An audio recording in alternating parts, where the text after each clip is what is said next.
croirait dans les starting blocks. Ouais.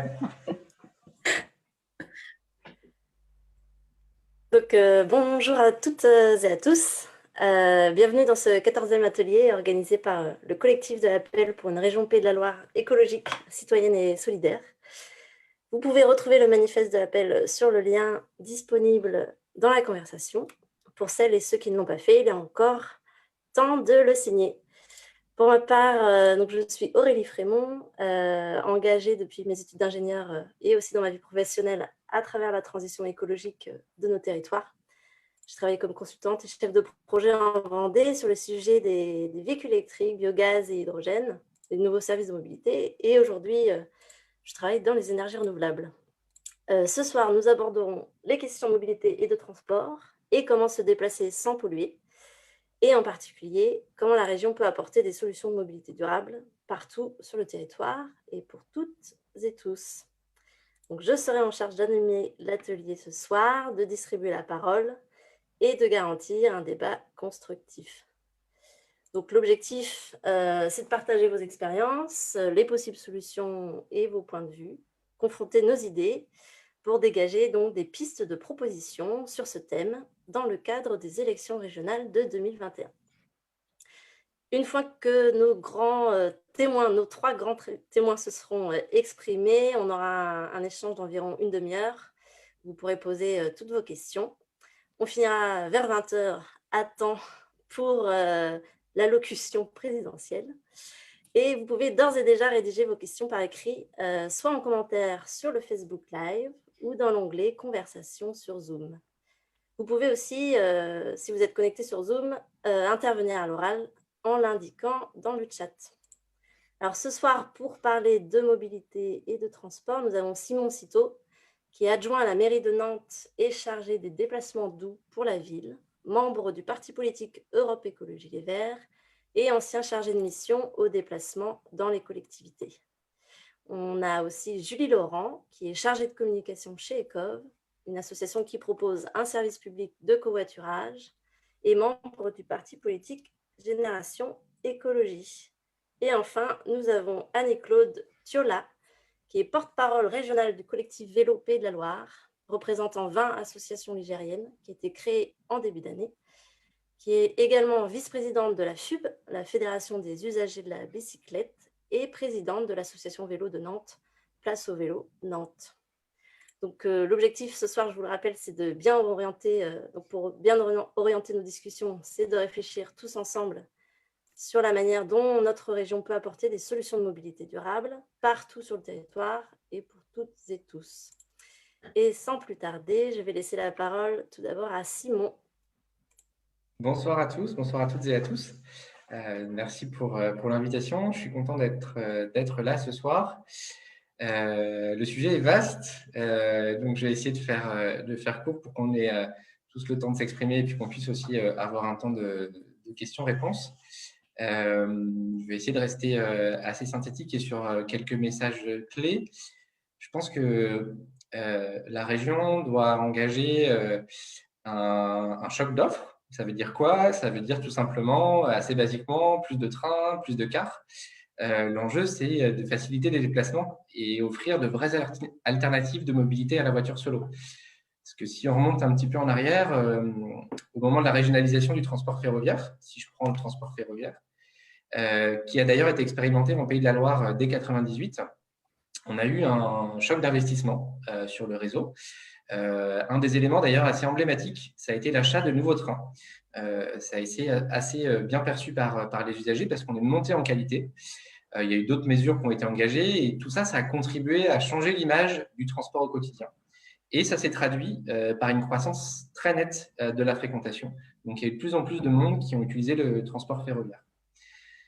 Depuis quelques années, c'est vrai que les difficultés d'entretien de l'infrastructure, des choix stratégiques aussi au niveau de l'État, plutôt axés sur le train à grande vitesse, l'augmentation des coûts du transport, la concurrence avec d'autres modes, ça n'a pas permis de franchir un nouveau cap. On a vraiment une tendance de croissance forte et on n'est pas sur un nouveau cap. Et je pense qu'il y a un enjeu par rapport à ça. Parallèlement, les citoyens, ligériens et ailleurs, sont de plus en plus demandeurs d'alternatives de mobilité vertueuse. mais ils sont aussi de plus en plus exigeants. Et c'est bien normal, avec des attentes assez fortes. Et du coup, dans le terme technique, on parle de report modal, donc c'est-à-dire que pour des gens basculent vers des mobilités plus vertueuses, il faut proposer une offre de mobilité qui est qualitative, qui est régulière, qui est sûre et qui est confortable. Il faut que ce soit assez lisible pour l'usager.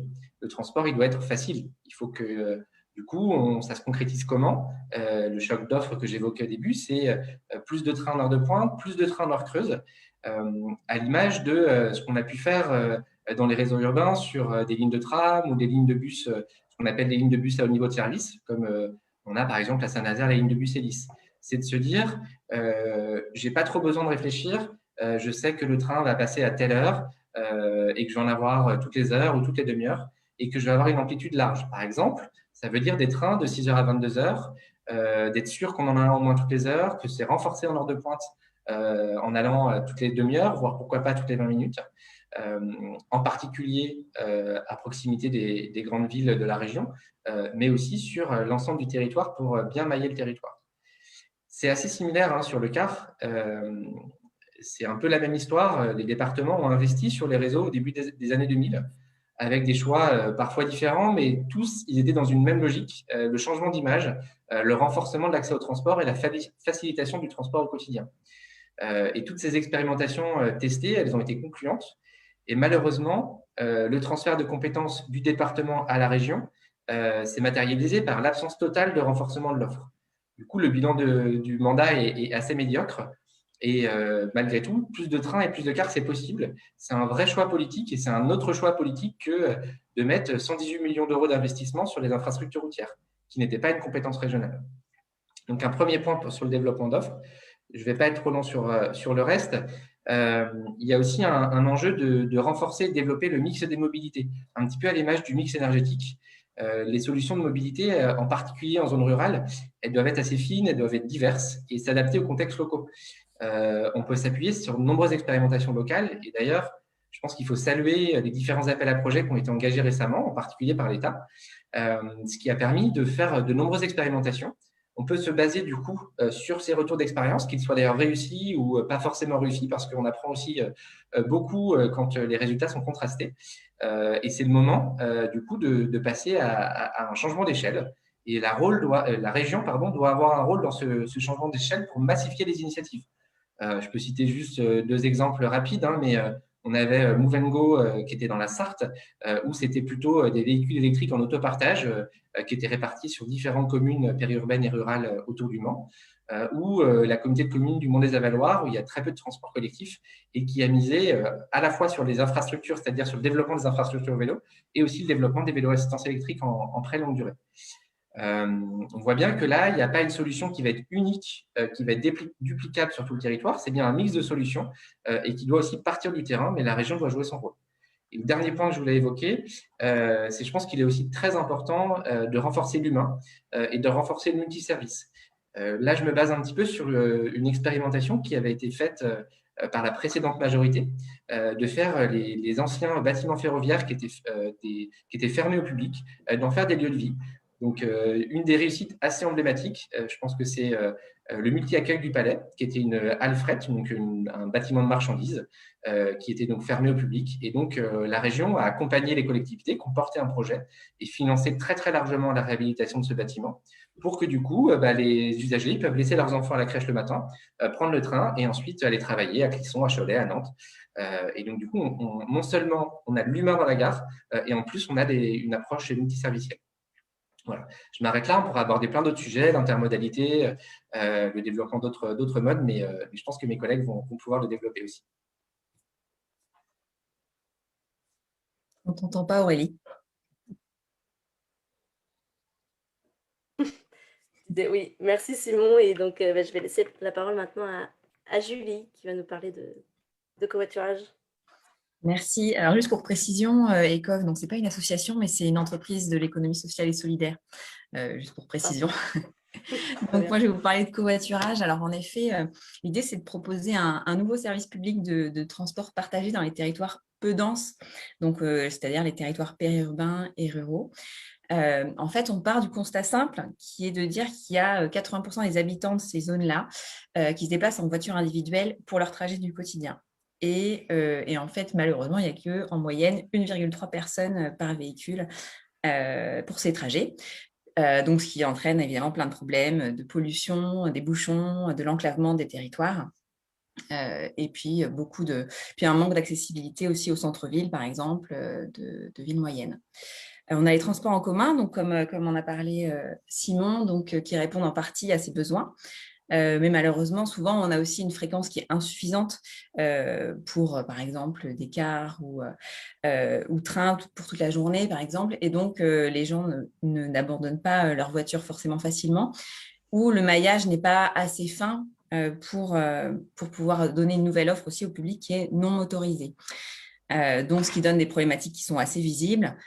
Donc, un accès difficile aux grandes aires urbaines et lieux de travail, donc là où on voit beaucoup de bouchons, hein, donc en agglomération, sur les pénétrantes d'agglomération quand on se rend sur notre lieu de travail, par exemple, ou sur les déplacements qui sont internes au territoire peu dense, justement, entre communes, par exemple.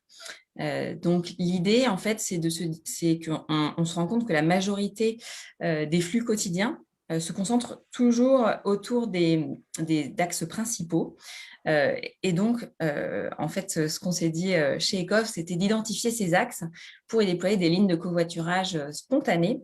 Alors là, on parle vraiment de trajets de 15-50 km, donc vraiment ce qu'on ne fait pas en vélo ou à pied. Donc, on connaît souvent le covoiturage planifié, mais moins le covoiturage spontané. Donc, qu'est-ce que ça veut dire? En fait, c'est vraiment comme vous imaginez comme si vous alliez prendre un bus ou un tramway. Donc, vous ne vous posez pas les questions, vous vous rendez à l'arrêt le plus proche, vous vous signalez à l'arrêt. Donc, comment ça se passe? Soit par un panneau bouton, soit par un SMS ou une application, ou bien l'assistance téléphonique si jamais c'est plus difficile. Et ça déclenche un panneau lumineux qui est situé en amont de l'arrêt, et une notification également pour ceux qui sont connectés via l'application mobile. Et donc, les conducteurs, en fait, qui ne connaissent pas forcément le service, voient le panneau et se disent, tiens, moi, je vais dans cette direction, je peux amener la personne à tel arrêt. Et donc, voilà, c'est le premier qui vient. En fait, c'est vraiment la rencontre entre un passager et un flux de conducteurs. Il n'y a pas de rendez-vous, donc il n'y a aucune contrainte. On ne s'organise pas en amont avec une personne, c'est vraiment les trajets quotidiens. Donc, si on est en retard ou que le covoitureur est en retard, voilà, on n'a pas tous ces problèmes-là. On n'a pas de détour. Et puis, avec le système donc, de solution qui est physique et numérique, on a une solution aussi qui est accessible à tous parce qu'on a dans les territoires peu denses, il n'y a que 30% des personnes qui se déplacent avec une application mobile, par exemple, ou avec Internet. Donc, l'idée, c'est que ça soit vraiment accessible à tous. Et pour que ça fonctionne aussi, que ça soit bien visible et pour que ça puisse être massifié, l'idée, c'est vraiment d'aller vers l'infrastructure aussi, faire les aménagements de voirie. Comme ça, en fait, on voit, l'idée, c'est de faciliter la pratique et de la massifier, tout comme le système vélo, surtout développé aujourd'hui en ville avec les panneaux, etc. Est-ce qu'il faudrait un équivalent aussi donc, dans les zones rurales et périurbaines? Donc voilà, en fait, là, on parle vraiment de services publics partagés qui est mis en place par les collectivités à différentes échelles et articulé par les citoyens. Donc, les citoyens prennent le pas sur la mobilité.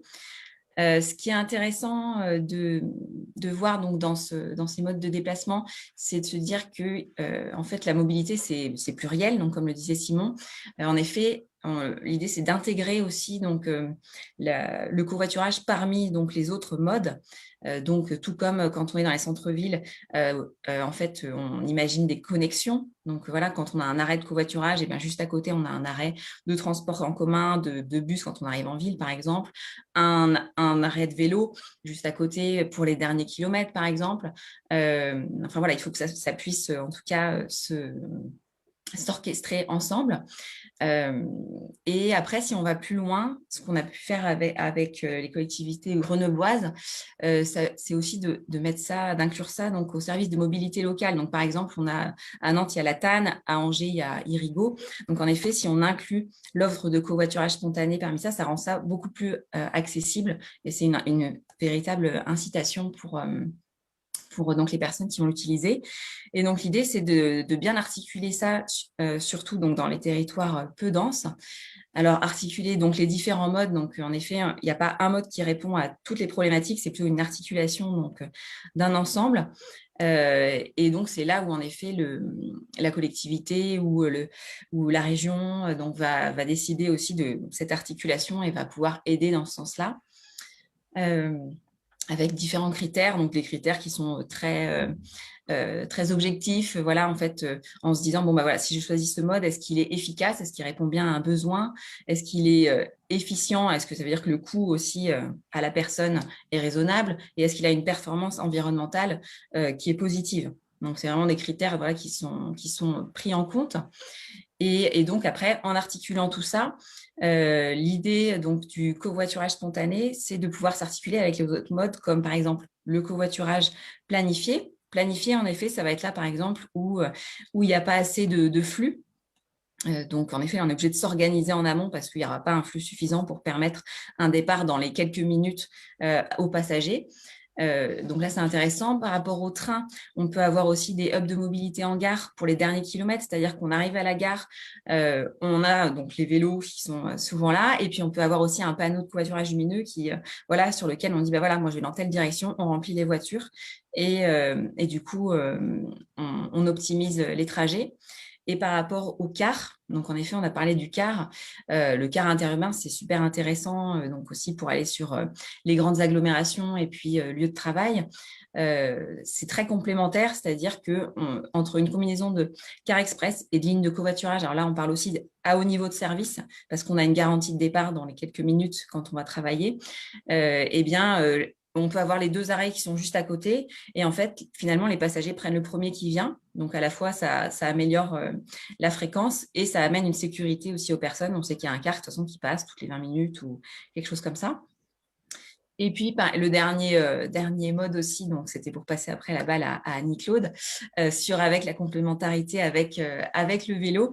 Donc, en effet, le vélo, c'est super intéressant aussi donc dans les déplacements intercommunes, par exemple dans nos territoires, je dis nos territoires parce que j'y vis aussi, dans les territoires peu denses.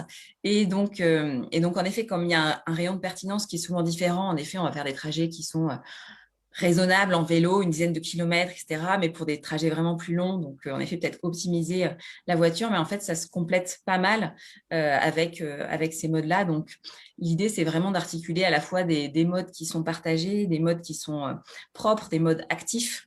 Donc, voilà, pour avoir un bel ensemble à la bonne échelle. Voilà. Merci, Julie. Et donc, très bonne transition pour Annie-Claude qui va nous parler de la solution vélo. Eh bien, tout à fait, rien de surprenant. Bonsoir à tous.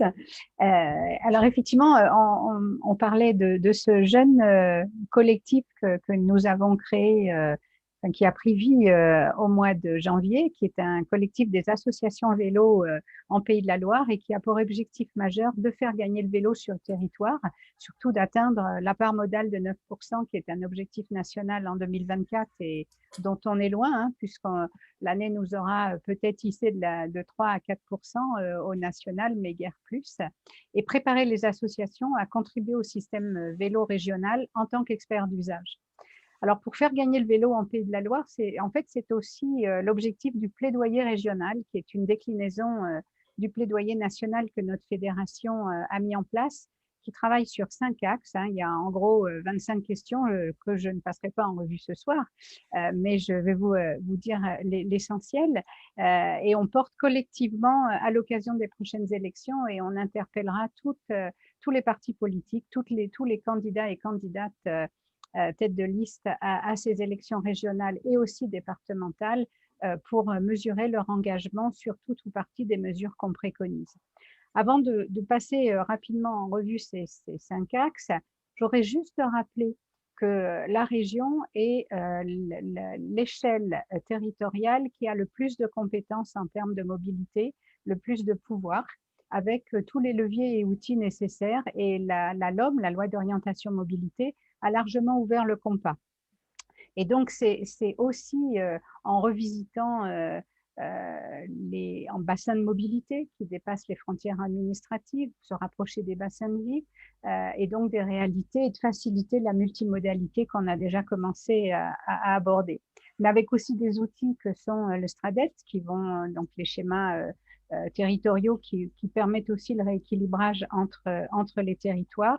Et puis, toutes les différentes champs de compétences que possède la région en développement économique, aménagement du territoire, en tourisme, en formation professionnelle, dans les établissements tels que les lycées et les universités, et également tout ce qui va être du champ économique. Alors, 5 axes. Le premier d'entre eux, c'est avant tout le champ de la gouvernance.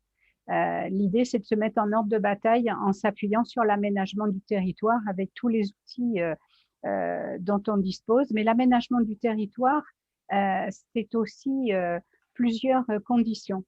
Et en termes de vélo et de cyclabilité, c'est d'abord un élu qui est clairement identifié comme en charge du vélo et des politiques cyclables, un plan. Et un plan, ce n'est pas forcément un schéma d'aménagement, c'est un vrai système vélo réfléchi entre tout ce qui va être aménagement, infrastructure, accompagnement au changement de pratique, parce que là, c'est fondamental. On pourra construire tous les kilomètres qu'on veut d'aménagement cyclable si on ne fait pas changer les pratiques et les modes de comportement, les habitudes. On est un être pétri d'habitudes et on est souvent monomaniaque, donc la multimodalité, ce n'est pas trop notre habitude et il faut absolument s'y faire. Le vélo pouvant être un complément idéal de l'ensemble des modes de déplacement. Une équipe, parce qu'un élu, il ne construira pas le système vélo tout seul. Et un budget, puisqu'on on a à peu près passé en vue tous les budgets nationaux des régions qui sont très, très largement inférieurs à ce que pratiquent les pays d'Europe du Nord.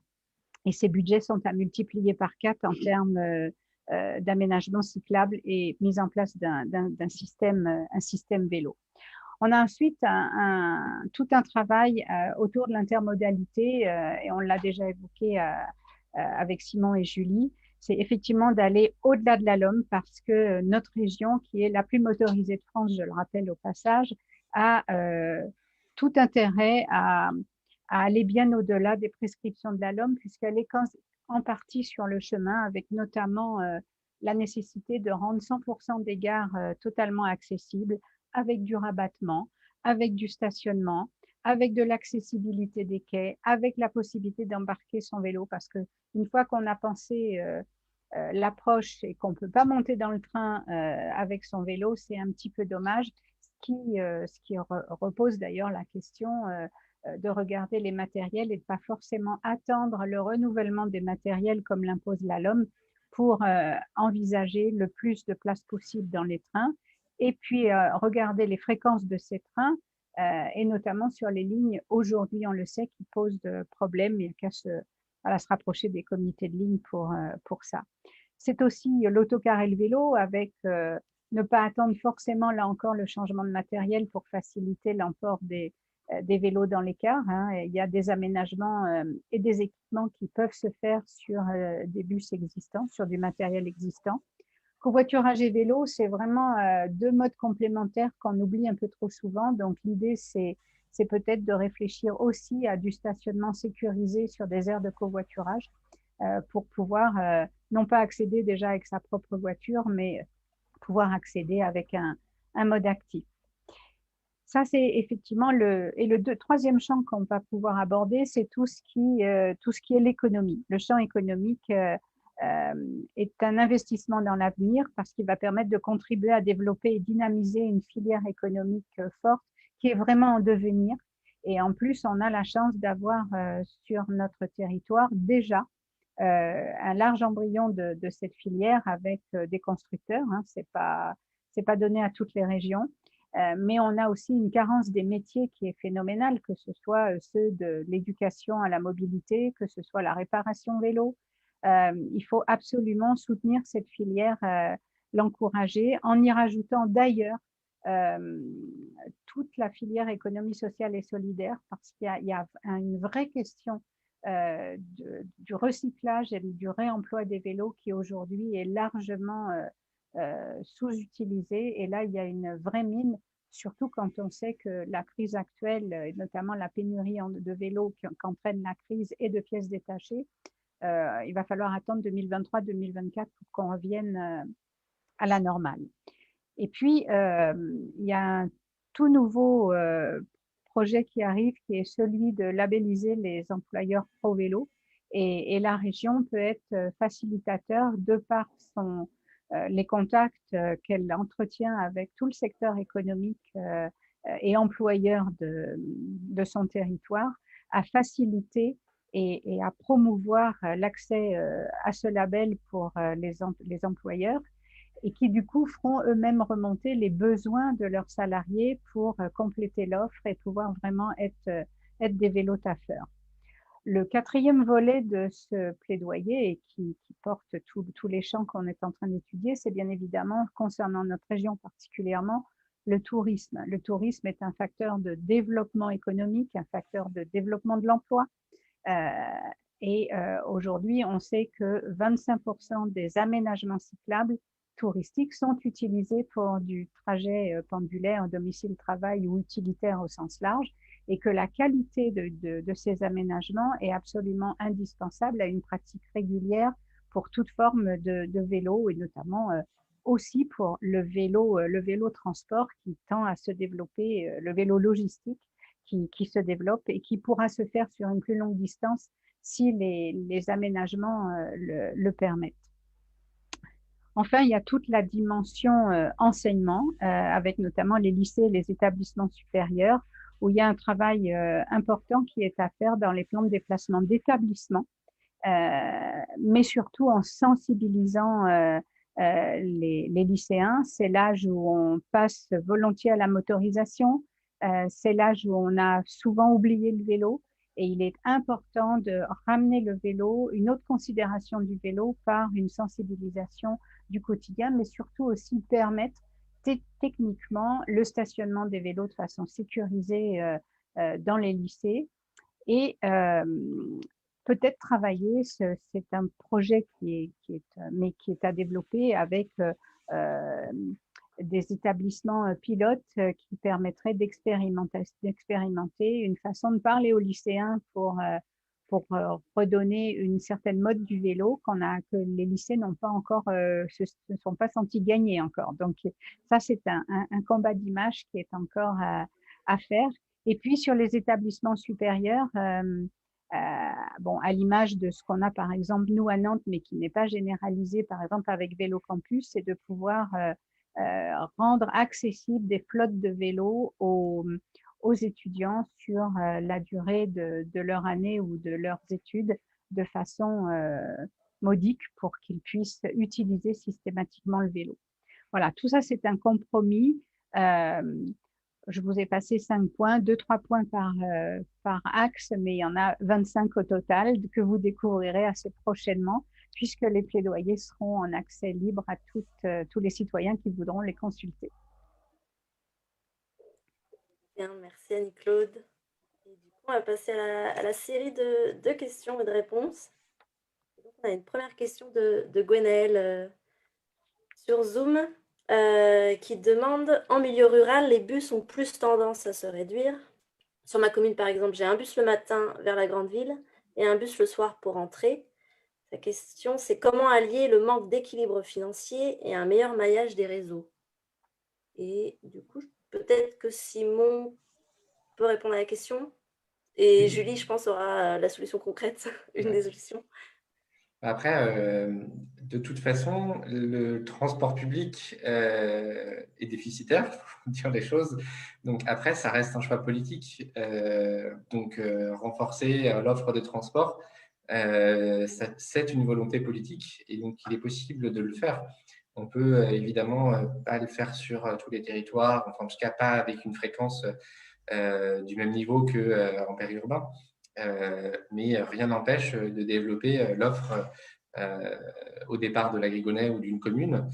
Et notamment, on peut aussi travailler pour que, j'ai envie de dire, peut-être le coût soit moins élevé pour la collectivité, des solutions de rabattement. Je pense à l'Agrigonais, quelle est la gare la plus proche? Est-ce que du coup, il vaut mieux pas, plutôt que d'avoir un car qui va directement à Nantes, ramener vers la gare la plus proche. Enfin, tout ça, c'est des réflexions qui peuvent être faites.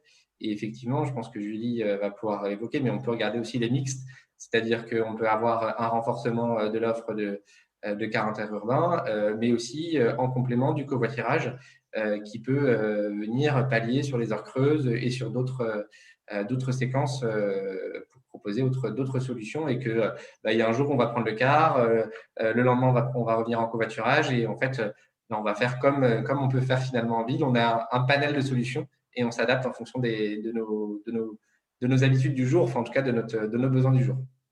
Ouais, c'est vraiment ça. Je pense que, en fait, entre par exemple le car et le covoiturage, donc il y a un moment où les courbes aussi des coûts pour la collectivité va se croiser, c'est-à-dire que le car a un certain coût aussi parce on a le matériel roulant, on a les chauffeurs, voilà, donc tout ça, ça se paye et plus la rotation est forte et plus c'est cher. Et donc pour que le coût à la personne soit limité, en fait, il va falloir que le car soit quand même assez rempli. Donc en fait, on va avoir un gros besoin. Sauf que comme ça coûte cher, au final, souvent, il y en a de moins en moins. Et puis, finalement, ça ne correspond plus forcément à l'usage qu'aimeraient les citoyens. Donc, c'est vrai que sur ces points-là, donc en effet, quand on parle de covoiturage spontané, c'est vraiment ça, en fait, c'est que une fois qu'on a étudié les flux, là où il y a des flux structurants, donc où on voit que toutes les voitures sont là et puis elles vont dans le même sens, des fois sur un trafic pendulaire, et bien en fait, on déploie une ligne, donc avec une origine, une destination, avec des points d'arrêt, mais voilà, pas trop non plus pour que ça reste quand même assez rapide. Et l'idée, c'est que voilà, les passagers en fait partent en quelques minutes, parce qu'une fois qu'on a fait cette étude de mobilité en amont, on est sûr qu'il y a du flux, on est sûr que les gens en fait vont être pris, et ça amène aussi une solution qui est finalement moins onéreuse, dans le sens où le matériel roulant est personnel et les conducteurs sont des citoyens. Donc, en fait, c'est vraiment, on va dire, gagnant-gagnant dans le sens aussi où comme on a un partage de frais entre le passager et le conducteur est aussi gagnant là-dedans et donc ça l'encourage aussi à faire ça. Mais voilà, en fait, les courbes, en effet, donc on va dire de rentabilité, d'efficacité, efficience, etc., du car et du covoiturage vont se croiser à un moment et puis peut-être que voilà, ça sera complémentaire aussi pour être sur le même axe et proposer à la fois une offre simultanée sur ces trajets. Et si je peux rajouter un mot, parfois les solutions les plus simples sont les plus difficiles à mettre en œuvre, mais il y a aussi tout un enjeu de mutualisation parce qu'en fait, il existe beaucoup d'offres de mobilité, mais qui ne sont pas forcément ouvertes au grand public. On peut avoir le transport scolaire où souvent il reste des places. Là, je pense à la Grigonère pour aller au collège de secteur Abelin. Il peut aussi y avoir des petits véhicules qui soit font du transport à la demande, mais très souvent aussi vont desservir pour des besoins particuliers des établissements scolaires à Nantes. Donc, bien entendu, la collectivité essaye de remplir au maximum ces petits véhicules, mais ce n'est pas toujours le cas. Donc, c'est un vrai travail, mais je pense qu'avec les nouveaux outils maintenant qu'on a numériques, on peut aussi plus facilement avoir une vision du nombre de places qui restent et peut-être d'être plus agile pour pouvoir justement offrir au grand public ou ponctuellement ces places disponibles et donc mutualiser sans forcément rajouter des services supplémentaires qui sont très coûteux pour la collectivité, mais se baser sur toutes ces offres qui existent déjà, mais qui ne sont pas forcément mises en lien parce que c'est pour des besoins très ciblés. Ouais, ça c'est super. En plus, quand on peut avoir ça sur les services de mobilité locaux, où on peut voir en effet, bon, voilà, à tel arrêt, j'ai un transport à la demande qui part. En même temps, j'ai le covoiturage qui est dans 2 minutes et j'ai le car qui est dans 1 minute. Enfin, voilà, et puis j'ai 5 vélos disponibles. Enfin, voilà, en fait, j'ai j'ai tout ce qu'il faut. Et c'est ça, en fait, ce qu'il faut. C'est en effet, comme ça, chacun choisit selon son bon vouloir à tel moment. Que de bonnes idées. Merci à tous les deux. On a une deuxième question de Frédéric qui dit qu'il y a un déficit d'équipement et d'aménagement cyclable en zone périurbaine et dans les communes rurales par rapport aux grandes villes. Est-ce que c'est toujours vrai ou ça reste à vérifier? Non, c'est toujours vrai. C'est toujours vrai et pour nous, la réponse à ce déficit, il est dans le travail indispensable de collaboration entre les différentes échelles, hein, la région, le département et les métropoles ou les communautés de communes, pour mailler le territoire. Le maillage du territoire est absolument indispensable. Et puis, arrêter de considérer que parce qu'on est en zone rurale, le vélo, c'est trop compliqué, c'est trop dangereux, donc on laisse tomber. C'est malheureusement souvent la réponse qu'on nous fait.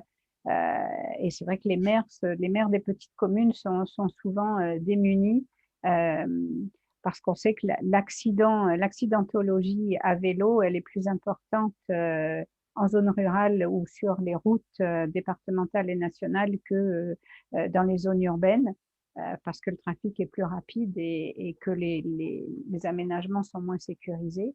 Mais il y a effectivement encore une grosse carence et c'est absolument ce qu'il faut travailler parce que tout le monde ne vient pas forcément dans les hypercentres. Et il faut aussi regarder ce qui se passe en périphérie. Et notamment, si on prend, je prends l'exemple de Nantes Métropole parce que c'est un exemple que je connais particulièrement bien. Si on ne regarde pas, s'il n'y a pas un travail qui est fait avec les communautés de communes qui entourent la métropole, ben en fait, on n'a pas de réflexion entre les bassins de vie et les bassins d'emploi. Et ça, c'est cette réflexion qu'il faut absolument avoir.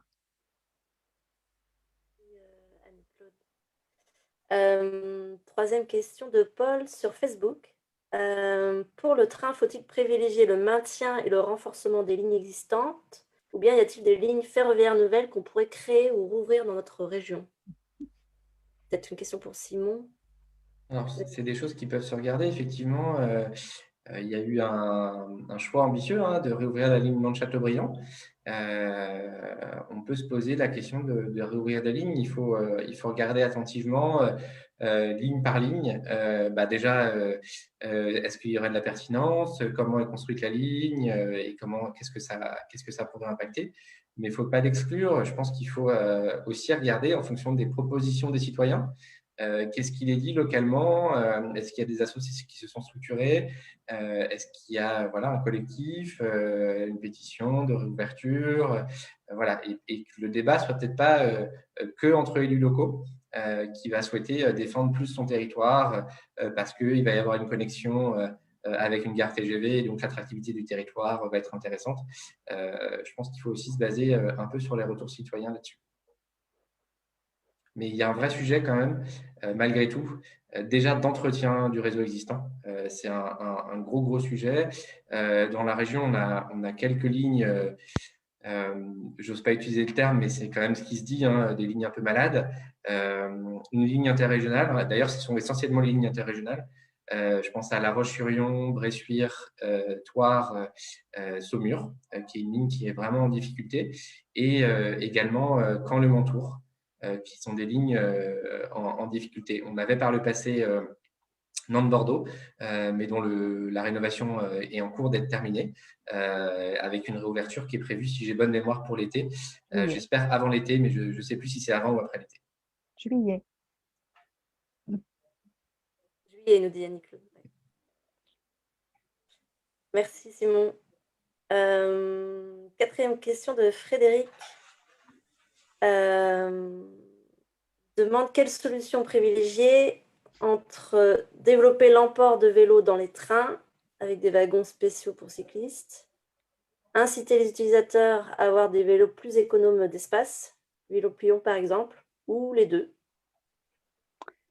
Alors, c'est une question un peu complexe. Nous, on a tendance, on a notre côté libertaire, on a tendance à dire que chacun a son vélo, le vélo qui lui va bien, avec lequel il se déplace en fonction de son ergonomie, du nombre de kilomètres qu'il va faire, de ce qu'il a à transporter ou pas. Et qu'effectivement, on ne fait pas la même chose avec un vélo un peu costaud qui a deux sacoches, un vélo assistance électrique et un vélo pliant. Donc, tout dépend aussi du nombre de kilomètres qu'on va faire et de l'usage qu'on en fait en amont et en aval de la gare.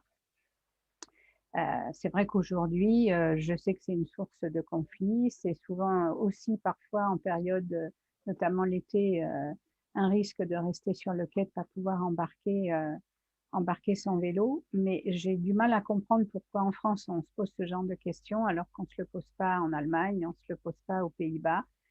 Et qu'effectivement, on a réfléchi en amont au type de matériel qui permet un emport des vélos sans trop de contraintes. Alors, c'est vrai que le vol est moins lourd à gérer souvent dans les pays d'Europe du Nord qu'il ne l'est en Europe du Sud. Hein, on va généraliser, on ne va pas dire seulement la France, et qu'on a du mal à confier, à mettre son vélo.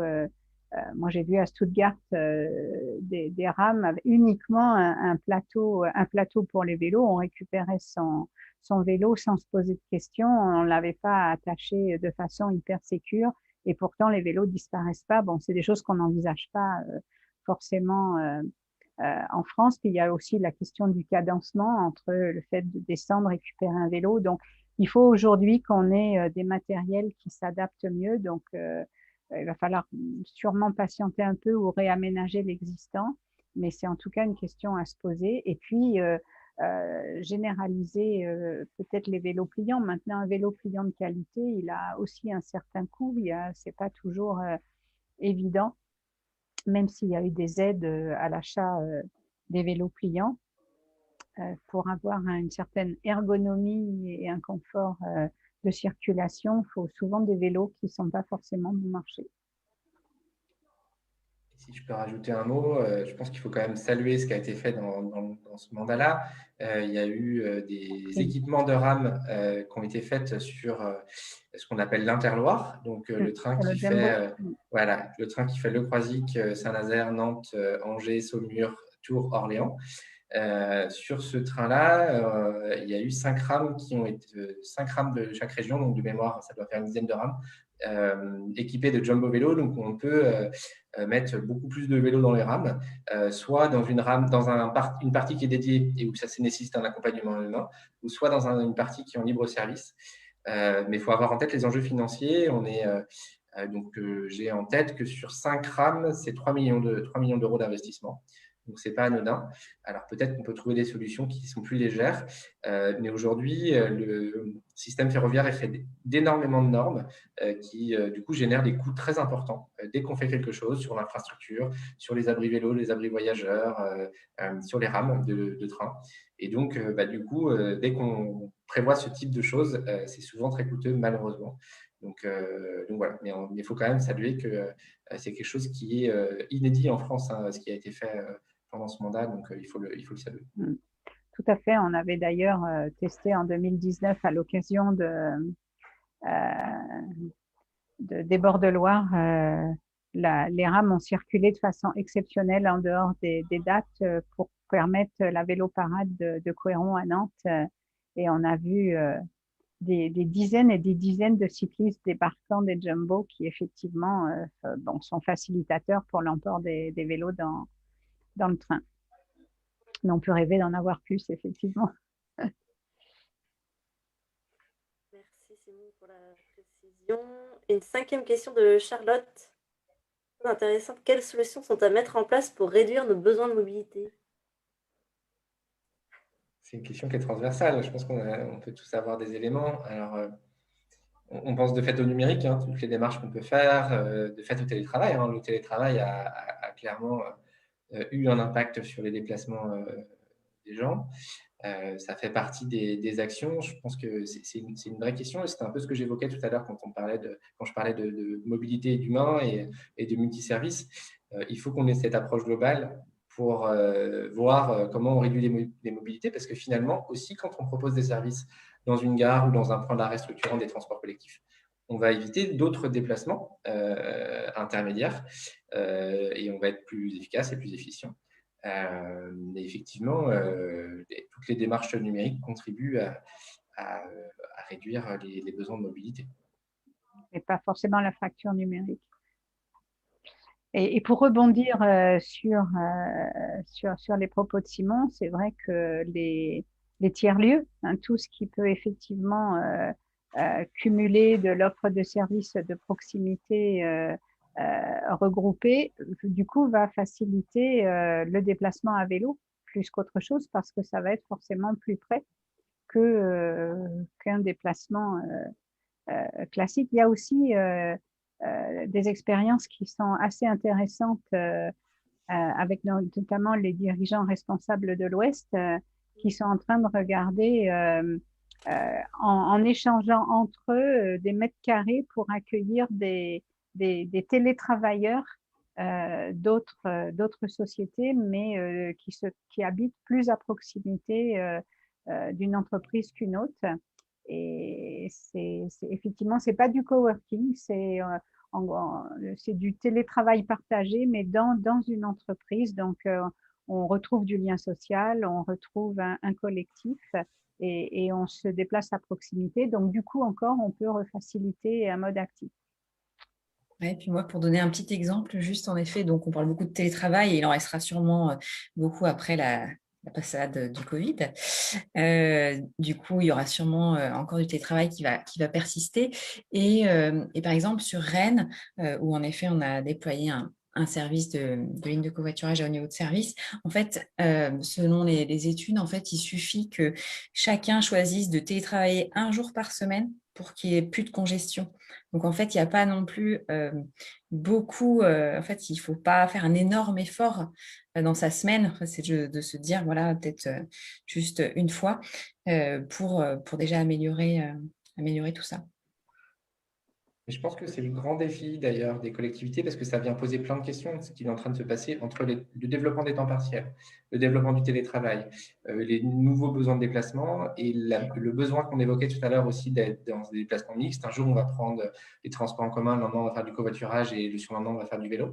Du coup, en fait, aussi, les politiques tarifaires, notamment, ont été construites sur la base assez classique de 5 jours semaine, de domicile-travail. Et donc, du coup, ça vient poser toutes ces questions-là.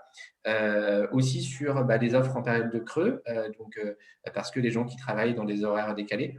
Donc, tout ça, ça vient un petit peu bousculer aussi les politiques de mobilité parce que les usages changent, les gens s'adaptent et donc, tout ça, ça doit faire évoluer les stratégies et les propositions qu'on peut faire en tant que collectivité.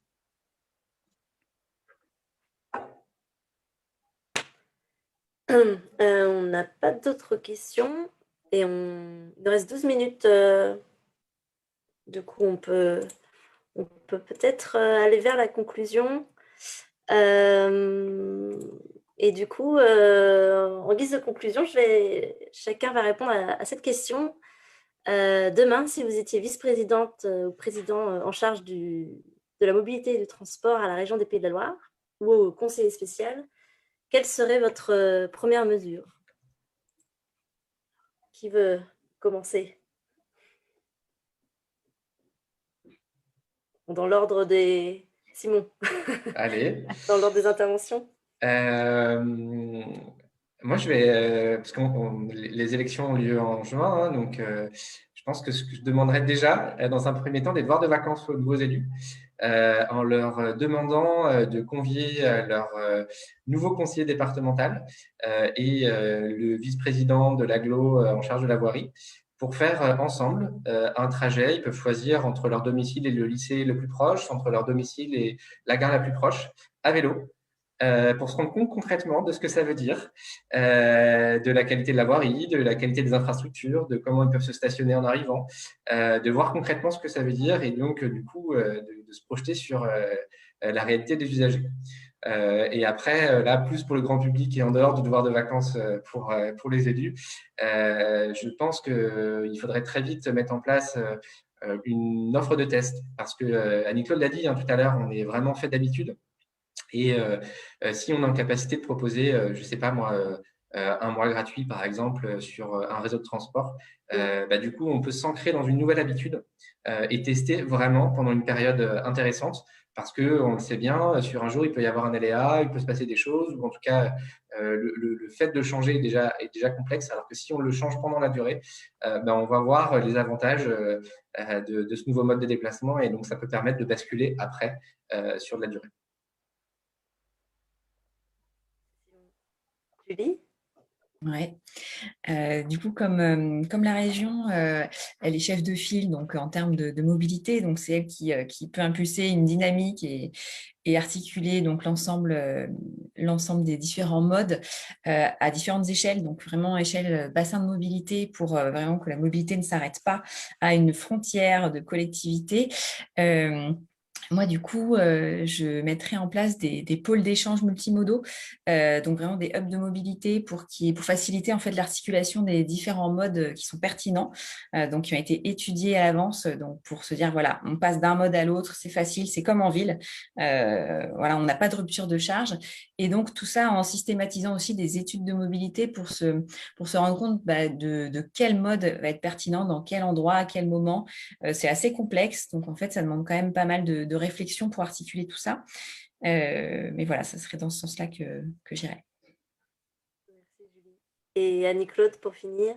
Bon, on va tous se rejoindre, hein, et c'est vrai que moi, ma première décision, ce serait déjà de désigner un élu référent, un ou une élue référent vélo, une équipe, un budget, parce que ça marquera l'ambition, euh, et surtout faire un inventaire de l'existant et réfléchir à ce que doit être le système vélo régional, avec toute la panoplie d'outils et de leviers qu'on maîtrise.